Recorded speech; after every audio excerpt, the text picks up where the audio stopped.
Please don't say anything.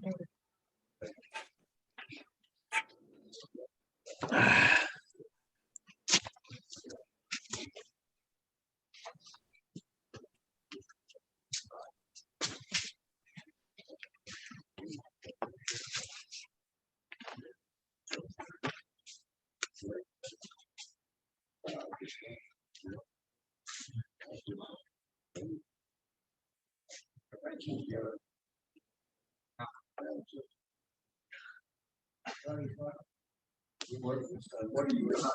Okay.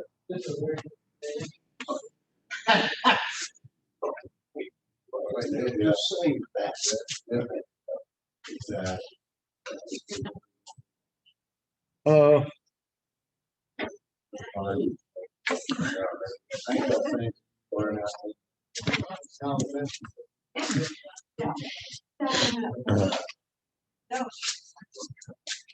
What's did they figure out when they're having the thing for Scott? August 15th. August 15th? Love and Tolerance at 3 p.m. August It's a Sunday. Yeah. All right.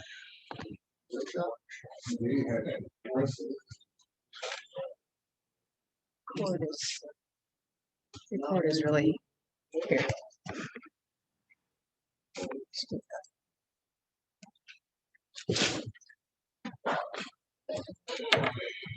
I don't like them like that. How can we put them back on the side? I don't know. All right, we'll just leave it for tonight. All right, everybody. Let's go ahead and get started.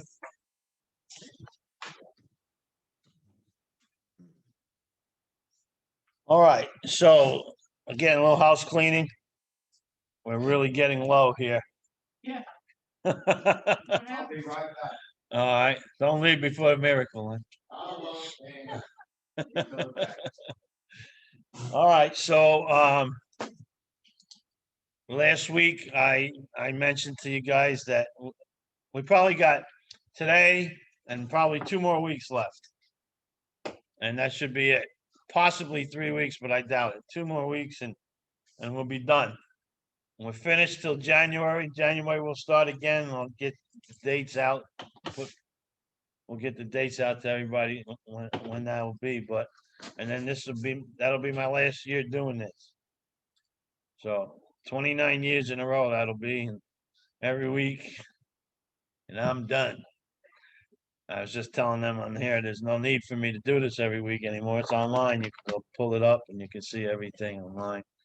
So modern technology has rendered me useless after this next one. It's like you speak at a convention on Saturday night, Sunday morning. The most useless thing there is on Sunday morning is the Saturday night speaker. All right.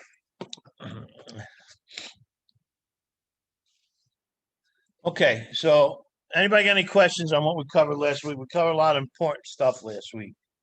We talked about the meditation, what it's not. It's not quieting the mind. We talked about the 11th step, what it's not. It's not reading meditation books in the morning. That is not an 11th step. That's a reading exercise. It's not an 11th step exercise. Does all that make sense to you? And then we talked about the simplicity of step 11. And, we broke it down into 3 parts, the tool, the goal, and the direction. Okay, so just in case anybody didn't catch that, again, let's talk about it one more time. So sort through prayer and meditation. So that's the tool we're going to use, prayer and meditation. To improve our conscious contact with God as we understood him. That is the goal. And praying only for knowledge of his will for us and the power to carry out. That is the direction. So it's the tool, the goal, the direction. It's a simple step. It's not a difficult step. I was in a meeting on Sunday and it happened to be on step 11. And people were sharing, they were sharing some decent things, but they made this thing so complicated. One lady was talking about all the words that she wrote down and looked up and to figure out what she's got to do and this and that. And they were just making the steps so complicated. It's pretty common if you go to enough meetings and you're in an 11-step meeting, you'll see how complicated people make this. My allergies have been killing me today. So it's not, it's very simple. Okay. We have the tools, that's prayer and meditation. We have the goal, that's to improve our conscious contact with God as we understood him. And the direction is praying only for knowledge of his will for us and the power to carry that out. Okay.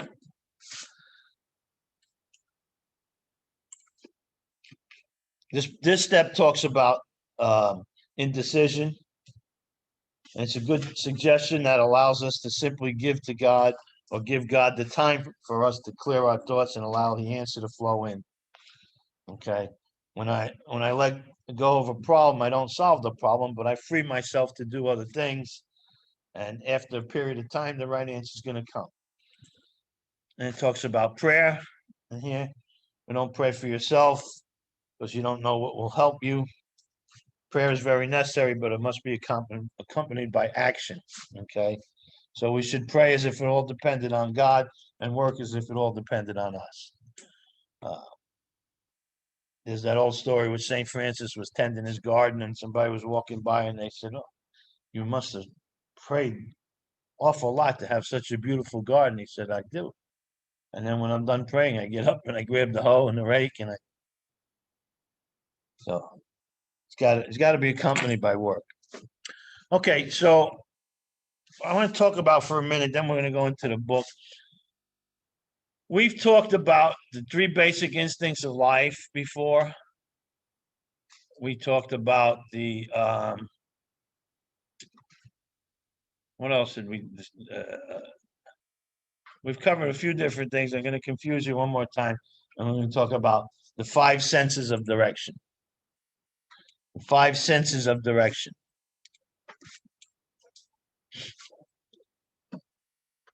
I can see, I can smell, I can taste, I can hear, I can touch.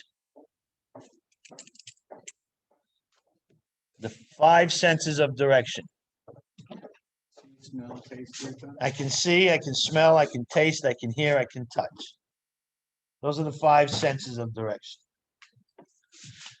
Everything I ever learned on a conscious level came from those 5 senses of direction. I can see, I can smell, I can hear, I can touch. I can taste. So everything I've ever learned comes from those 5 directions, okay? Now, here's the thing. You can take everything that I know and everything that you know and everything that everyone in the world knows and add it all together, and it's only a tiny speck of the knowledge of the universe, right? So I start seeing my rightful place in this world and the people in it. Now, I don't know about you guys, but God has been trying to get my attention since I was a little kid. I just didn't pay him no mind. Okay. I just ignored all of those feelings and those thoughts and that instinct, that natural instinct that was in me. I just ignored all of that. I didn't pay attention to God. And God finally got my attention through alcoholism. And that's how he got my attention. When everything was out of my life. Are those cupcakes in there? Yeah. Oh my God. Sure got your attention right there. Wow. Boy, you know how to do cupcakes, huh? Really? Oh my God, look at this. These are phenomenal looking. Stop the whole plan. Stop the class, it's cupcake time. She came in with a big tray, carrying case of cupcakes. Thank you. Very much. All right. Okay. So what are we talking about? I'll take it. Talking about getting my direct cupcakes have finally got my attention. Okay. Um,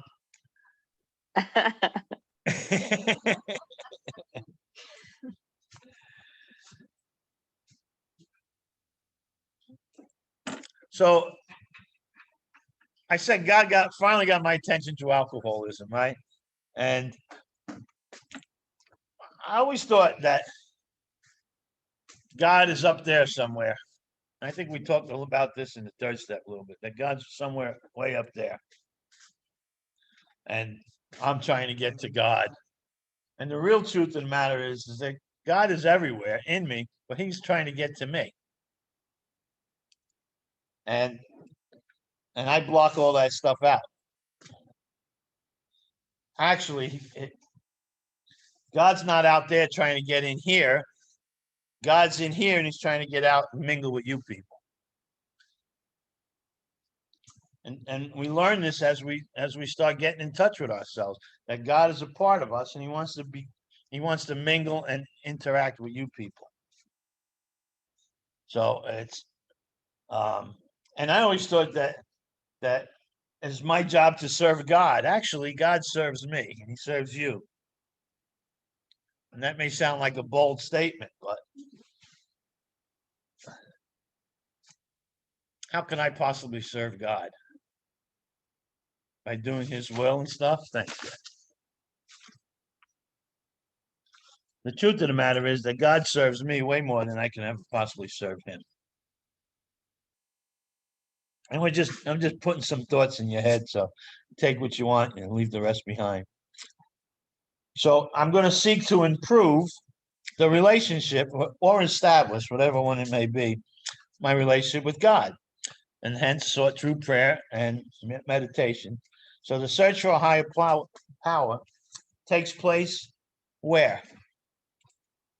The search for a higher power takes place where? In my mind.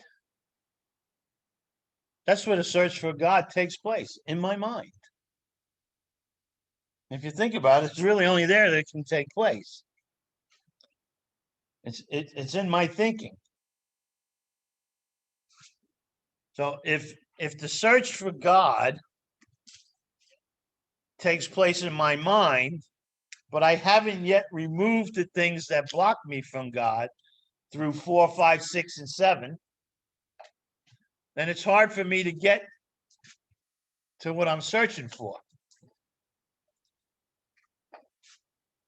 I don't know how many your sort of relationship works out, but one of the things I said there is that we run around the rooms looking for love and we don't even know what it looks like. Right? So here we run around looking for God and we have no idea who and what God really is because we're blocked from all these things in us. So the search for God takes place in my thinking, yet my thinking is full of all of these negative things that I haven't got rid of yet if I haven't really done 4, 5, 6, 7, those steps. Okay. So we're still blocked. So this search and this seeking God deals solely with my own personal methods of communication with the God. And the purpose of prayer and meditation is only to improve one's conscious contact. Or again, if you're new at it, to establish. Well, how can we tell if we're getting anywhere with prayer and meditation? There should be some signs along the way, shouldn't there? That tell us that we're on the right path. One sign is a deep sense of gratitude, accompanied by a feeling of belonging in the world at last. We should also have growth in self-esteem and a feeling of worthiness. We start to feel a sense of joy and happiness. That's how we know that we're making progress with prayer and meditation. So if God has all knowledge, and I believe he does, and God has all power, and I believe he does. I'm convinced of that. And if God dwells in us, and we've learned through these steps so far that God is deep down inside of us, and so I believe he dwells in us, then it stands to reason that I have all the knowledge and all the power right in me to deal with any situation in front of me. Does that make sense? If I'm connected with God and God has all knowledge and all power and he dwells in me, then I have in me all the things I need to overcome any problem that can ever be in front of me. Any problem, any situation, any hardship, any horrific thing that happens to me, any bullshit. I have the knowledge and the power and the God in me to deal with any of that stuff and overcome it.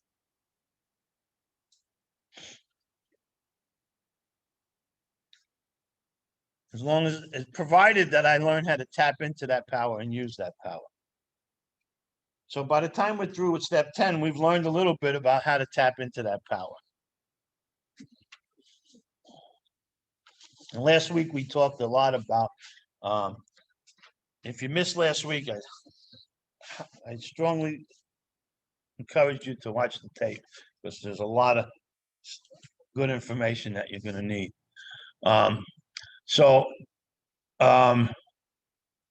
Let's go to the book and read the book. I'm dying to take a bite of that cupcake.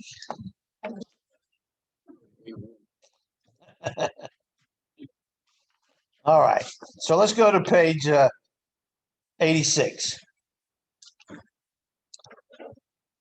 When we retire at night, we constructively review our day. Now, I got a question for you.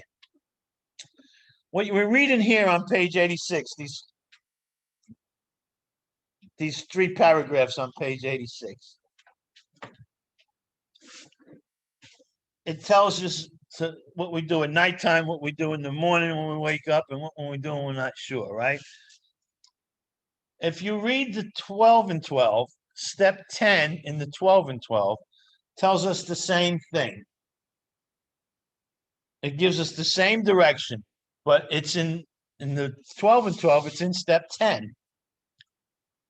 And here it is again in the big book on step 11. Or I should say that the other way around. It's step 11 in the big book, and there it is again in the 12 and 12, because that came later. But it's there as step 10. So what is the difference between this direction in step 10 and this direction in step 11? Well, you think about that a second. I'll just take a little bite of this donut, cupcake. Oh my God. I know, right? Did you make these? Oh God. You gonna eat the rest of that? Yeah, I'm gonna eat the rest of it. Watch out, stab you.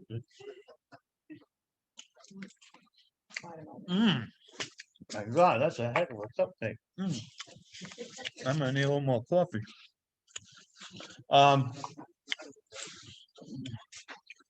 Yeah, Jerry. Oh, thank you. All right. Anybody got any ideas? Anybody online? What is the difference between step 10 at nighttime, reviewing your day, the daytime, looking at the day ahead, and when you face indecision? Step 10 in the 12 and 12, step 11 in the big book. Same directions, same things. What might be the difference? Anybody want to take a guess? Is there a difference? Yeah, Well, yeah, is this a trick question? not a trick question. If you're looking at 12 and 12 in step 10, thanks, Jeff. That's good, thank you. You'll see it in step 10 and 12 and 12. And here it is in step 11 in the big book. Anybody? Nobody? God gave us brains, right? Our book says God gave us brains to use. So step 10, when we're reviewing our day, when we're looking at the day ahead of us, when we face indecision, it's an intellectual exercise. I'm doing it in my mind, and I'm looking at it because we're not stupid. God gave us brains. We should use them. That's what our book says. So step 10 is an intellectual process. But if I take the same directions and do it in step 11, it's a spiritual process because I'm incorporating God in it through prayer and meditation. Does that make sense to you? Step 10 is an intellectual process, and step 11 is a spiritual process, but it's the same directions. It's the same thing. And the reason that we have that is because that's what the beauty of our program is that, they knew what kind of people we are. Well, sometimes we're just too busy to talk to God, right? Just too busy. So use your brains. But if you want to review your daytime at night and you want to look ahead in your daytime in the morning and you want to deal with indecision, then incorporate God with that. And it's a spiritual process. And that's the 11th step. So in the big book, these chapters, these paragraphs that we're reading is step 11. It's not step 10.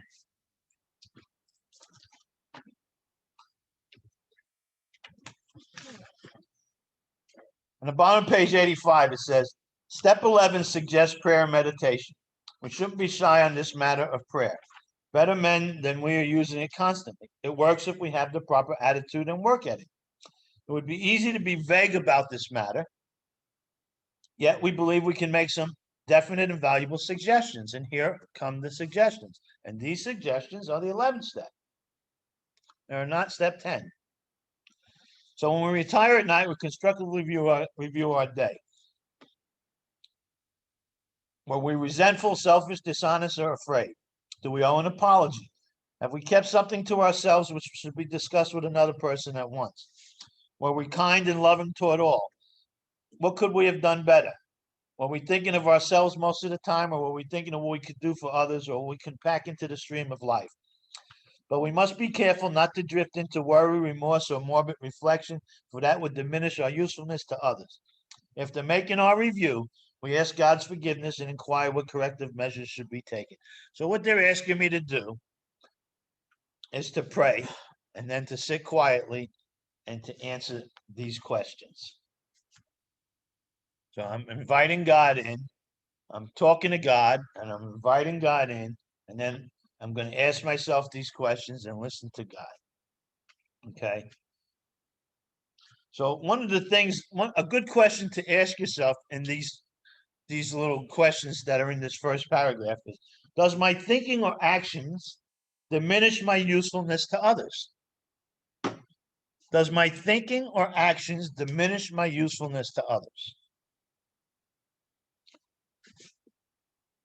The next paragraph says, on awakening, let us think about the 24 hours ahead. We consider our plans for the day. Before we begin, we ask God to direct our thinking, especially asking that they be divorced from self-pity, dishonest, or self-seeking motives. Under these conditions, we can employ our mental faculties with assurance, for after all, God gave us brains to use. Our thought life will be placed on a much higher plane when our thinking is cleared of wrong motives. So in this paragraph, it's instructing me kind of to practice pausing and asking throughout the day for direction. So it's setting me up with God, and it's helping me continue the journey of the day with God. And then it says, in thinking about our day, we may face indecision. We may not be able to determine which course to take. Here we ask God for inspiration, an intuitive thought or decision. We relax and take it easy. We don't struggle. You know what that means, don't struggle? It means don't worry for an answer. We are great at worrying for answers. Don't worry for an answer. Worrying for an answer is struggling. It's telling us not to struggle. We're often surprised at how the right answers will come after we have tried this for a while. What used to be the hunch or the occasional inspiration gradually becomes a working part of the mind. Being still inexperienced and having just made conscious contact with God, it is not probable that we are going to be inspired at all times. We might pay for this presumption in all sorts of absurd actions and ideas. Nevertheless, we find that our thinking will, as time passes, be more and more on the plane of inspiration. We come to rely upon it. So this is what we call divine influence. Now, I'm going to show you how simple divine influence is. Divine influence is this. We're not always aware of what God's will for us is, but we always know what God doesn't want our will to be, doesn't want us to do. That is divine influence. We don't always know what God's will for us is, but we always know what God's will for us is not. That is the divine influence. And that's what this is asking me to do here.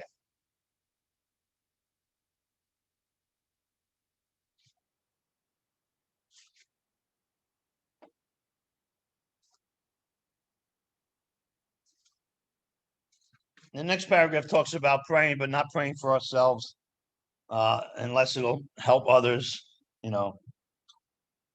We're careful to not pray for our selfish ends. Okay. Many of us wasted a lot of time doing that. You can easily see why it don't work. And then at the bottom, it talks about as we go through the day, we pause when agitated or doubtful.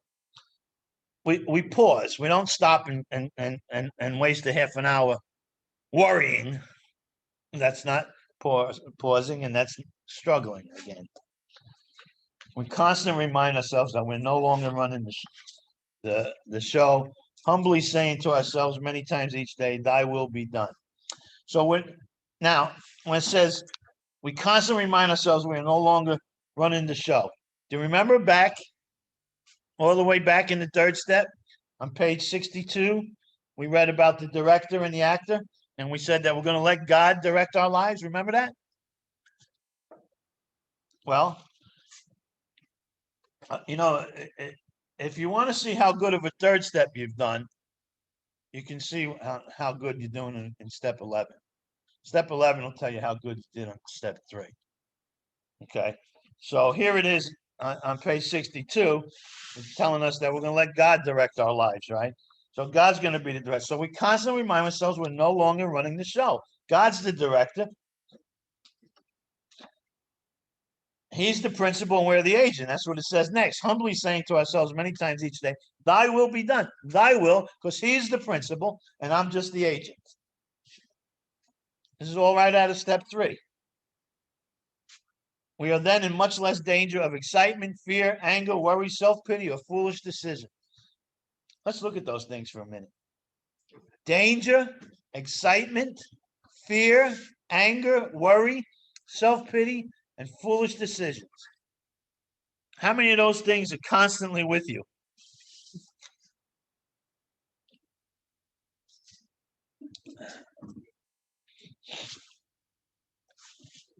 We become much more efficient. We do not tire so easily, for we're not burning up energy foolishly as we did when we were trying to arrange life to suit ourselves. Running around being the actor, the director, the lights and the cameras and all that stuff. It says it works. It really does. We alcoholics are undisciplined. So we let God discipline us in the simple way we've just outlined. So now, again, you weren't here last week, were you? So one thing we talked about last week that I want to bring up again, talk about now, very important. I keep bringing it up. I keep going over it because it's so important. The 11th step is a very simple process. Don't complicate it. Don't overthink it. Don't get into all kinds of things, meditation and all of this. Meditation is not trying to quiet your mind. That is not meditation. Focus. Yeah. We can't quiet our minds. That's impossible for people like us. So we want to learn how to focus our mind. That's how we meditate. We're going to do a little exercise in a minute. But so step 11 on page 59. Again, we're going to go through this. Here's how simple the step is. You guys want to write this down because you didn't get it last week. There's 3 things to step 11. The tool, the goal, the direction. The tool, the goal, the direction. That is step 11. The tool, the goal, the direction. Watch how simple. Sort through prayer and meditation That is the tool, prayer and meditation. To improve our conscious contact with God as we understood him, that is the goal. And praying only for knowledge of his will for us and the power to carry out, that is the direction. So, we're going to use prayer and meditation. We're not going to read 25 different meditation books and think that we've done the 11th step. Again, if you read meditation books in the morning, in addition to your 11th step, that's a good thing. If you read meditation books in the morning in lieu of the 11th step, that's a bad thing. And that's what most of us do. We read meditation and then we think we've done the 11th step. The tool is prayer and meditation. That's it. The goal is to improve my relationship with God, my conscious contact with God as I understood. And the direction is to pray only for knowledge of his will for us and the power to carry out, nothing else. Emphasis on only, yes. Okay. That makes the 11th step very simple. It keeps it very simple. So if I'm thinking that I'm reading a morning meditation is doing the 11th step, it's like believing that I'm reading a Jane Wilde, a novelette, and that I've met that special significant other there. It's not happening. So improving my relationship with God means spending time with God. Not alone time with my 3 best friends, me, myself, and I. So we want to spend time with God. Everybody's got a mate or wants to have a mate. And when you meet somebody that you want to be with, what do you do to make that happen? You put in a lot of effort, I bet you. You put in a lot of time. You do some stupid and silly things, I bet you. Because you don't look at somebody, see somebody, I want to be with that person, and then that's it. You're with that person, you have a great relationship. That doesn't happen. You have to do some things. So why do you think it's different for your relationship with God? Imagine for a minute that God loved you just as much as you love God. Now, I don't mean in thought or words. I mean in practical application.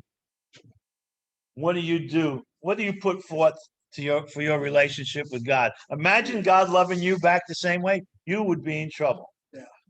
Just about the same. You would have problems.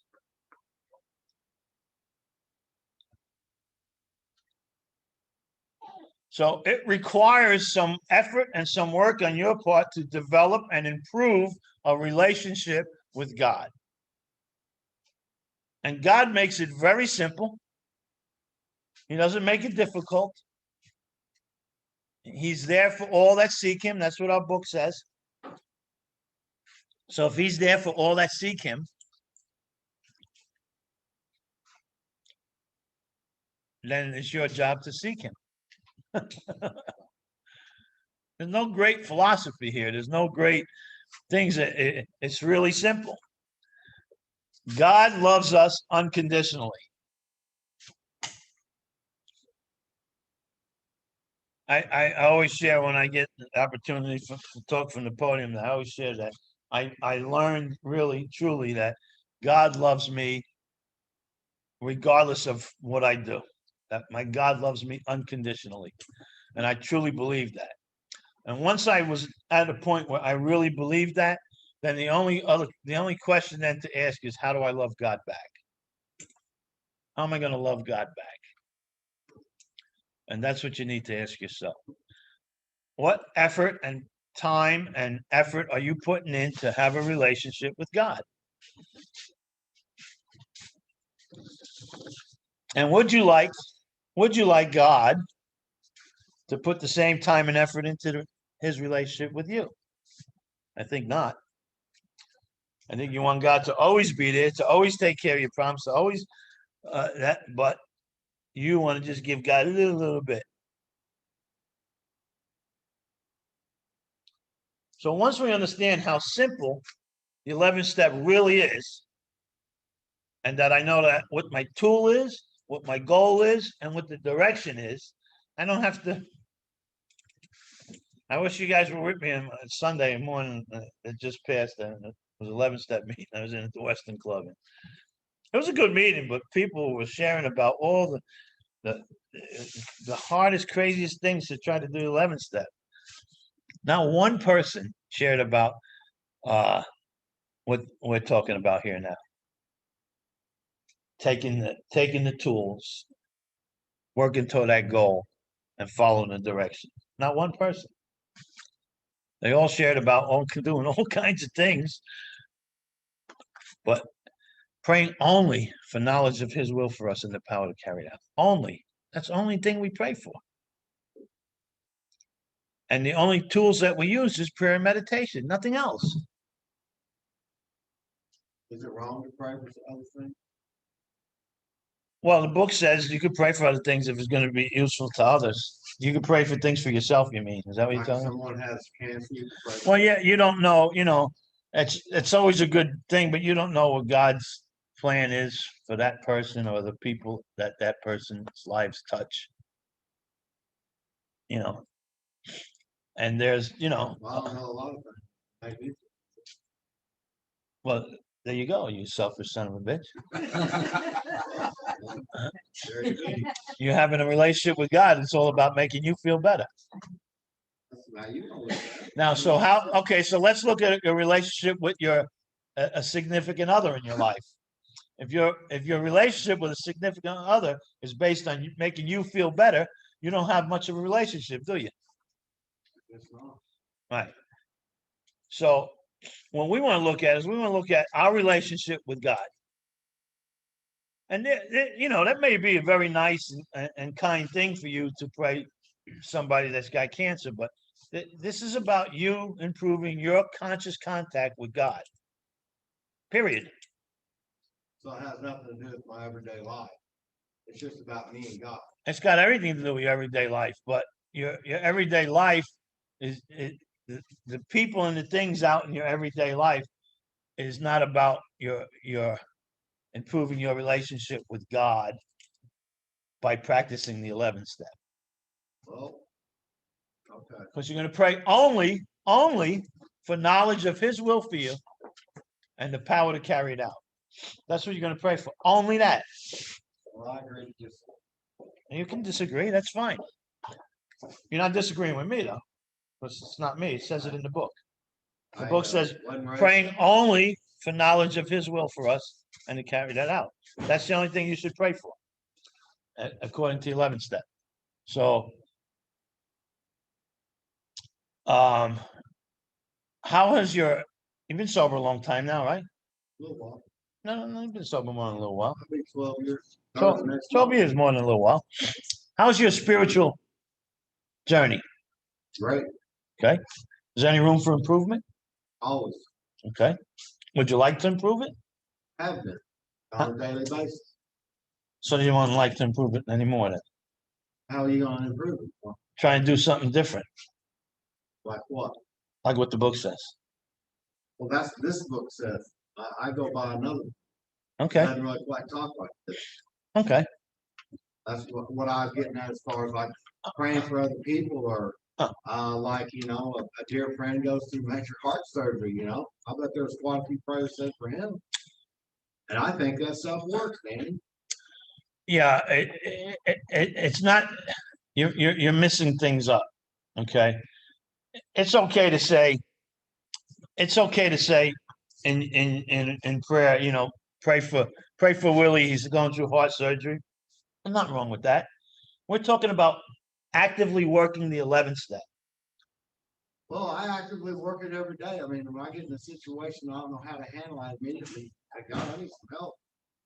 Okay. I mean, I don't know. I don't walk around all day long going, "Hey, God, how you doing? Doing okay? I need your help here." I don't really quite get where you're going on that. Well, where I'm going is that there's a difference between wishing somebody well and working the 11th step. And working the 11th step is inviting God in your life, and your goal is to do His will. And here's the No, direct- no, no, that's not Well, the I got goal. mixed up. I got to put, Yeah. I got to throw it in there. The goal is to improve your conscious contact with God as you understood it.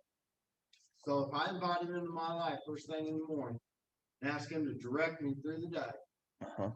and then as I go through the day and I run into a problem and I immediately ask him for some help with it, does that not improve my conscious contact with God? I don't know.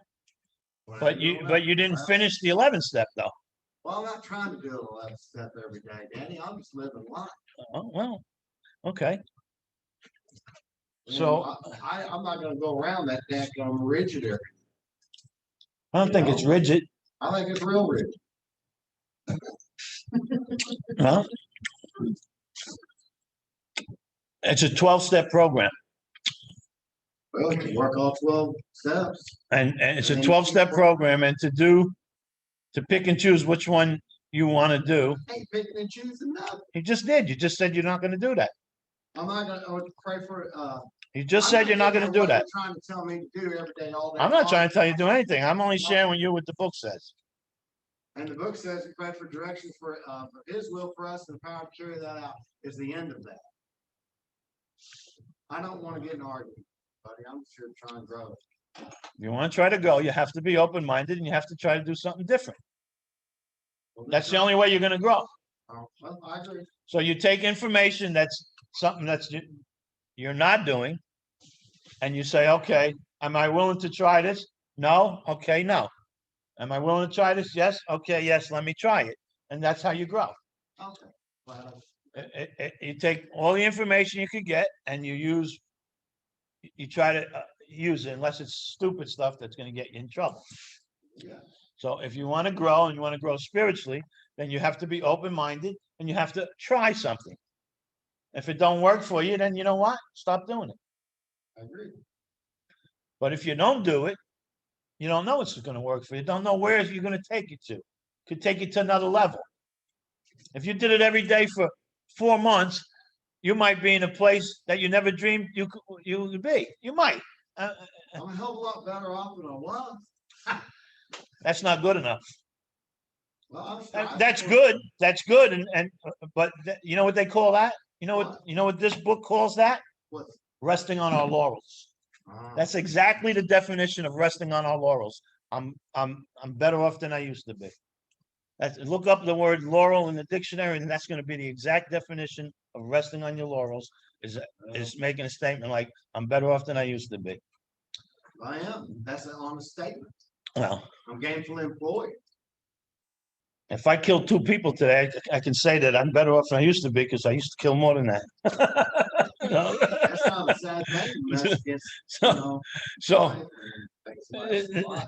resting on your laurels is doing exactly what you just said. Uh-huh. You know, when you pray for someone that has cancer, Uh-huh. God's plan may be to let that person die. The book So- says, let me stop you for a minute. The book says we can do that as long as we add this little catchphrase that says, if it be thy will. Right, that's what I was. That's the only thing. So the difference, what that differentiates then is it makes you get out of yourself and acknowledging who and what God is and say, geez, I wish him well with his heart surgery, if it be thy will. Yeah, if it be that way. And it reminds me of who and what I am and my place in this world. Okay, so yeah, we can do that. We can do all that kind of stuff. And wishing somebody well is not a bad thing. But what we're talking about right here now is practicing the 11th step. And in practicing the 11th step, it's not about wishing other people well. Even though that's a good, nice thing. That's just not part of the 11th step. There's nowhere in this book, in this chapter, in this step, that it talks about wishing somebody well for step 11. So that's what I'm talking about. I'm not saying you can't wish anybody well. I'm just saying to practice step 11, it doesn't mention that. It talks about you and God. And it says that you should use prayer and meditation to improve your conscious contact with God as you understood him, praying only for knowledge of his will for us and the power to carry that out. That eliminates all the other people. This is a personal thing with me and God. Again, not to say that wishing somebody well, and you know, and that I believe prayer is a very powerful thing, all combined. I certainly believe that. But I'm talking about step 11. You're talking about something different. The reason I said that, Danny, was you made it sound like that's all we're supposed to pray for. That is. That's what the book says. That's what this book says. There's another book. Anyway, But here, I just think it's a lot more enlarged than what this is. This is about for me to get my life back together. right, but here's You the know, thing. And it's about God directing through my dad. But here's the thing. We're in a meeting, we're practicing an AA program. This is not an AA meeting, but we're practicing an AA program. Right? We're not practicing a religious program from a religious denomination, a church or something. We're not practicing that. I'll agree. Okay. So, and again, this is not about, is that good or bad? Not about that. Well, besides that, So in here, we promote the message of the book is what we promote. We don't endorse, finance, or lend our name to any other outside thing, which would be a church or I get that. so that's not appropriate in our thing. What I tell people, if you like what they're doing in church, go to church. Nobody's telling you can't go to church. The problem is our program is a little different than what churches. Yeah, they don't understand getting stuck. So our program is a little bit different, but you know, this is what we promote here. Does all that make sense? Okay. All right.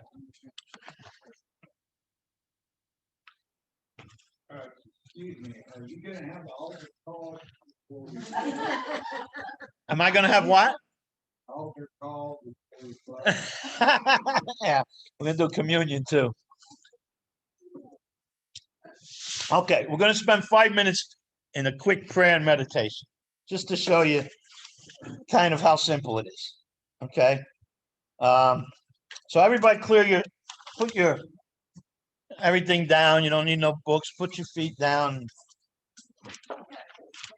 And this is by no means, this is just my demonstration of how it works. Okay.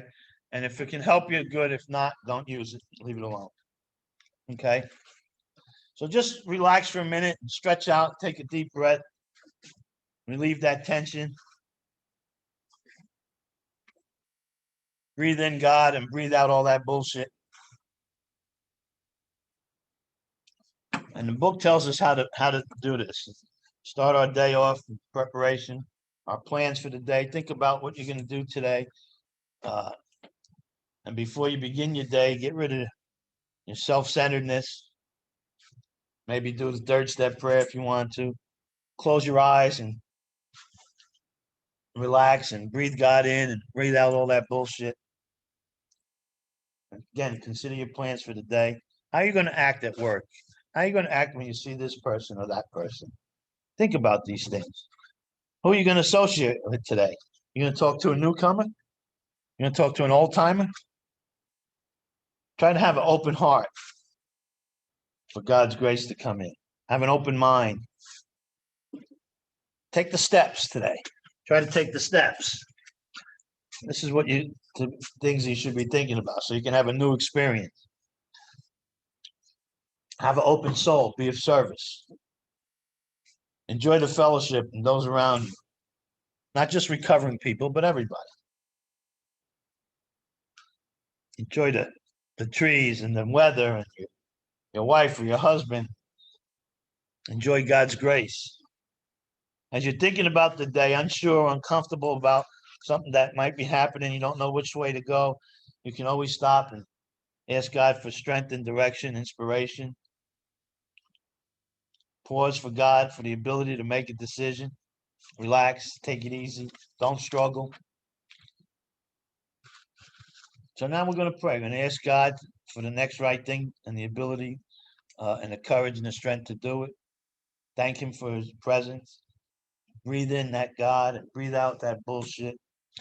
And you're focusing your thoughts on who your God is and what your God is. And thank God that you're here and you're free and that allow His will to seep into us, to our minds, into our hearts, to our souls. And just think about that God in your life for a minute today. And think about what effort you have been putting forth to have that relationship with God. And maybe you need to do a little bit more.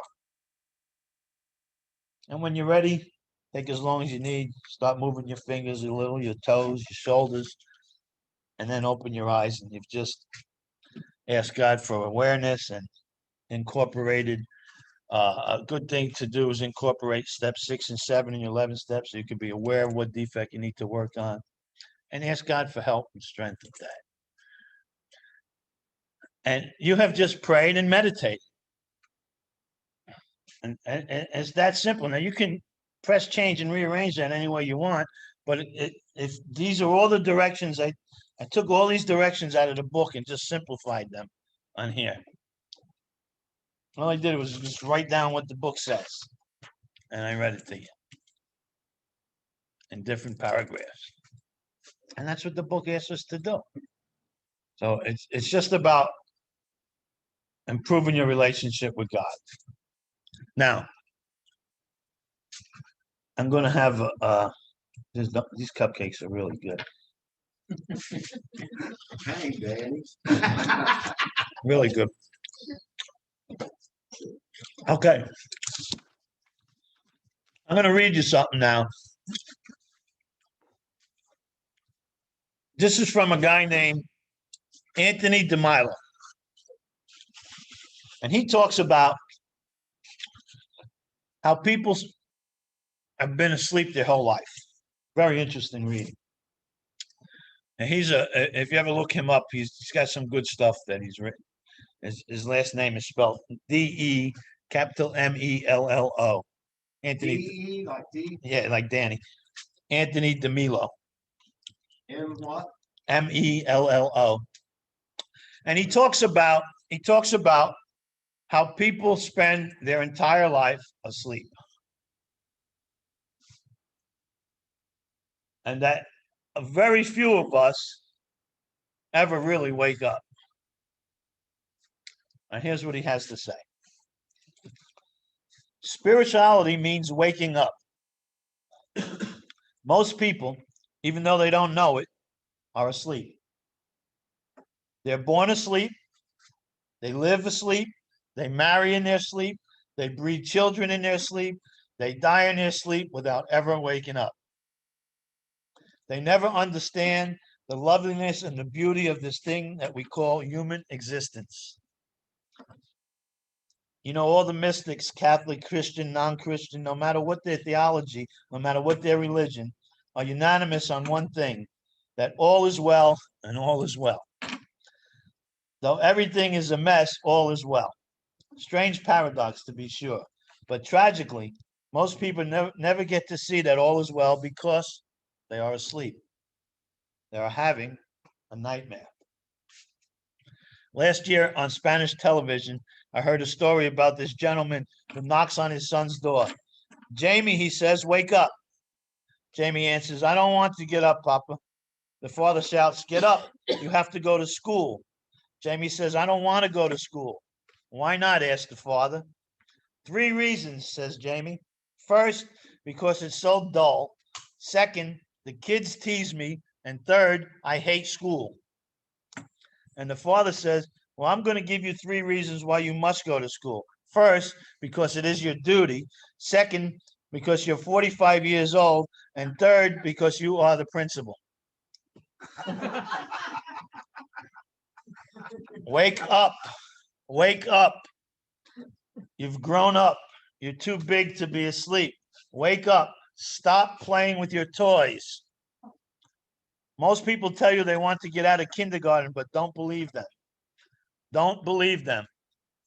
All they want you to do is mend their broken toys.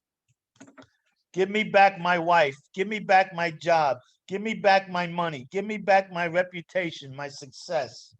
This is what they want. They want their toys replaced. That's all. Even the best psychologists will tell you that people don't really want to be cured. What they want is relief. A cure is painful. Waking up is unpleasant, you know. You're nice and comfortable in bed. It's irritating to be woken up. That's the reason the wise guru will not attempt to wake people up. I hope I'm not going to be wise here. I hope I'm going to be wise here and make no attempt whatsoever to wake you up if you are asleep. It is really none of my business. Even though I say to you at times, wake up. My business is to do my thing, to dance my dance. If you profit from it, fine. If you don't, too bad. As the Arabs say, the nature of rain is the same, but it makes thorns grow in the marshes and flowers in the gardens. Wake up. So that's Anthony DeMilo. And he talks about waking up. And really, we've really been asleep. We can all see that. All right, so we got 5 minutes left. And anybody got any questions on what we talked about, what we did? We've got 11 steps done and finished. Anybody got any questions on the first 11 steps? Nobody got any questions? Anybody online got a question?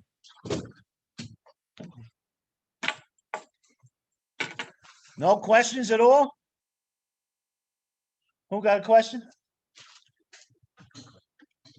Nobody has a question. Okay, we've got 2 weeks left. We're gonna do step 12 next week, and then the second week, we're gonna spend most of the time talking about sponsorship, which is part of the 12th step. But we'll go over sponsorship, and that'll be the end of it. And then we're done till January. Thanks, guys. Thank you, Danny. Have a good night. Thanks, Danny. All right. Thank you, Danny. Yep. See you guys. Hey, Larry. Hey, good to see What's you, up, Larry? Tom. Yeah. Good to thanks, see you Dan. too. So long, guys. Hi. How Bye. you doing, Dorothy? Good to hear you. Good to see you.